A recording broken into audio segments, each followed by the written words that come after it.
crackhead and grape juice. It's all about the grapes.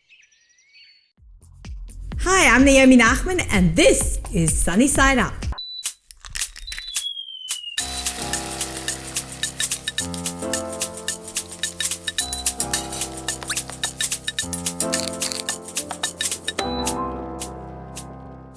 I am so Pesach-centric. When everybody is running away from the kitchen, I'm like a steam train going straight to it. I wrote a Pesach cookbook last year called Perfect for Pesach. For 15 years, I've been running a Pesach catering business, and for the last 5 years, I've been working on a Pesach program. So I'm always thinking of great Pesach recipes, and today I'm going to show one for you from the book that it's going to be so easy. You're going to be making it all year. So let's get started. Okay, so we're going to just scramble our eggs, whisk them together, and we're going to make some amazing crepes. Now, people are always afraid of making crepes.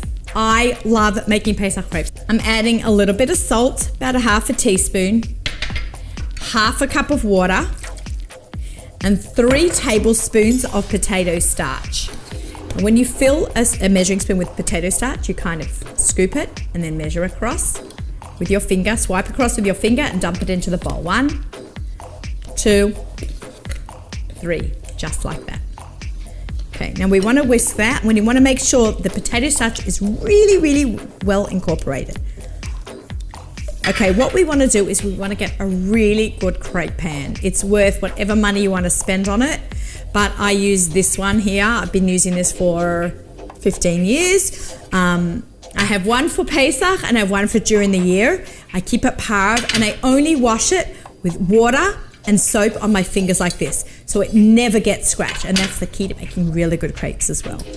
Okay, so let's heat up our crepe pan. We want it to get nice and hot, and what we're going to do is we're going to add a little bit of oil, and then what we're going to do is we're going to wipe it around with a paper towel, wiping it around and almost off with a paper towel, so it just has a little bit of oil swirled around the bottom. Okay, we want that to get nice and hot. It will help. Keep whisking, making sure everything is out and mixed well from the bottom because potato starch can get a bit heavy. Crepe pan is nice and hot. I use a 1/4 cup measuring cup. So now I feel like it's grainy. So when it stops feeling grainy at the bottom, it's well mixed.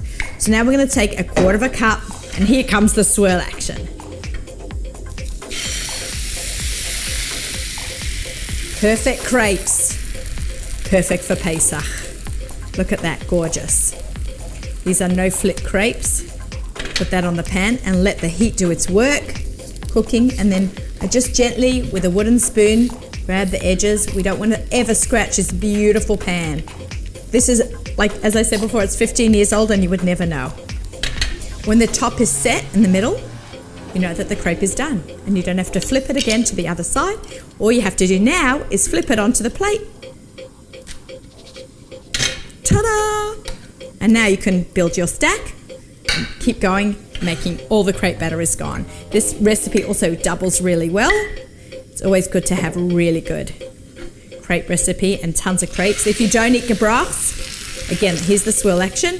You can use these as egg noodles as well.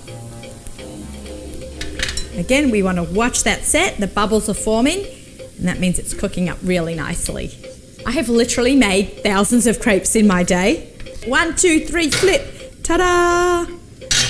And if it does move, no problem. And it's not centered, you just lift it up. And you can see I did that within a couple of seconds of moving it out of the frying pan.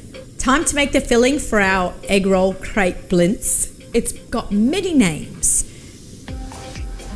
Put in a little bit of oil. And we're going to start sauteing our onions. We want the oil to get a little bit hot. And we're going to add in, swirl our pan. We're going to throw in our onions. I love that sound. My grandmother always used to say, everything starts off with a geprägelte Zwiebel. It means a fried onion. Add a little bit of salt. Like to season in layers, adds a really good flavor.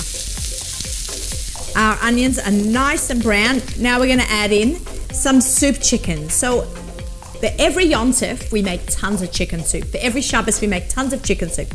What do we do with all that chicken from the chicken soup after we've served it? I always pick mine off the bones, and today we're going to go with the crepes.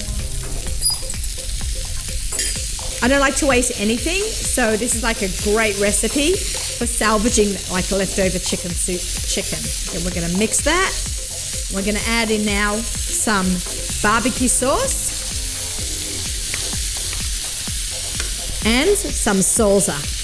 So it's got has really, really good zest. There's a really good repurposing. No leftovers for us. No one will ever know that this was from the chicken soup. You just want to make sure it's really, really well mixed as well. It smells so Southwestern. That whole Southwestern theme going on here. I'm going to grab my crepes and now we're going to roll them and fill them. So it's pretty easy. I take a crepe and I put it in the middle of a board. And I take some of my filling and I put it in the bottom third towards me. And from the bottom of the crepe towards myself, I roll up, smoothing it along. Then I tuck in each side. And ta-da, we have a chicken Southwest egg roll. Just keep going till the whole batch is done.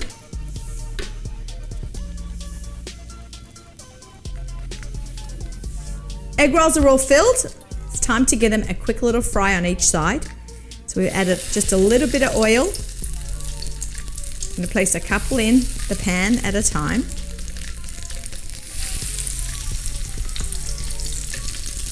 We just want to make them slightly brown to mimic what an egg roll would look like. Flip them over and now they have this gorgeous golden color.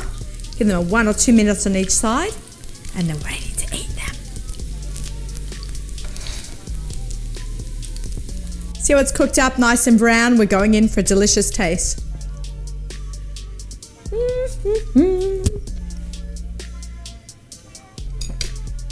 I wish Pesach was all year round because we'd eat more recipes like this. This is absolutely delicious. Southwest egg roll, gluten-free, perfect for Pesach. It was absolutely delicious. For more recipes like this, go to kosher.com.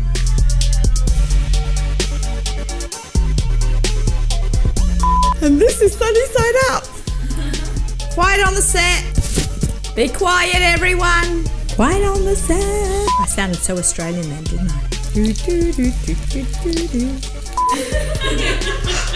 That's a wrap. That's a wrap. I just say this was excellent.